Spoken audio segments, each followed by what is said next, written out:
অসম্ভব সুস্বাদু ছোলার ডাল দিয়ে আলু কুমড়ো রেসিপি তৈরি করার জন্য প্রথমে আমি বেশ খানিকটা কুমড়ো আর আলু বড় বড় করে কেটে নিয়ে এদিকে হাফ কাপ ছোলার ডাল বেশ কিছুক্ষণ জলে ভিজিয়ে প্রেসার কুকারে একটা সিটি দিয়ে নিয়েছি। এদিকে গ্যাস ধরিয়ে একটা কড়া বসিয়ে ভাজা মশলা তৈরি করার জন্য দিয়ে দিলাম বড় চামচের 1 চামচ গোটা জিরে, গোটা ধনে, শুকনো লঙ্কা, তেজপাতা, এলাচ, দারচিনি, গোলমরিচ। মশলাটা একটু নাড়াচাড়া করে নাবিয়ে নিয়ে ঠান্ডা করে গুঁড়ো করে রেখে ওই কড়াতে দিয়ে দিলাম বেশ খানিকটা সাদা তেল। তেলটা গরম হয়ে গেলে নুন হলুদ দিয়ে আলু আর কুমড়োটা বেশ লাল লাল করে ভেজে তুলে নিয়ে আবারও দিয়ে দিলাম অল্প একটু সাদা তেল।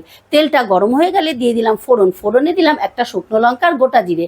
ফোড়নটা একটু নাড়াচাড়া করে দিয়ে দিলাম বাটা মশলা, আদা, কাঁচা লঙ্কা, টমেটো। মশলাটা একটু কষিয়ে নিয়ে দিয়ে দিলাম টমেটো কুচি।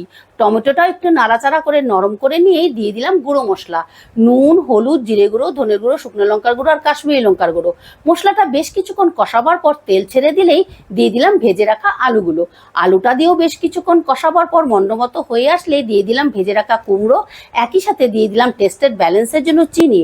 সমস্তটা বেশ কিছুক্ষণ কষাবার পর গ্রেভির জন্য দিয়ে দিলাম জল। জলটা দিয়ে একটু মিশিয়ে নিয়ে আলুটা সেদ্ধ হবার জন্য 5 মিনিটের মতন ঢাকা দিয়ে আলুটা সেদ্ধ হয়ে গেলে দিয়ে দিলাম সেদ্ধ করে রাখা ছোলার ডাল।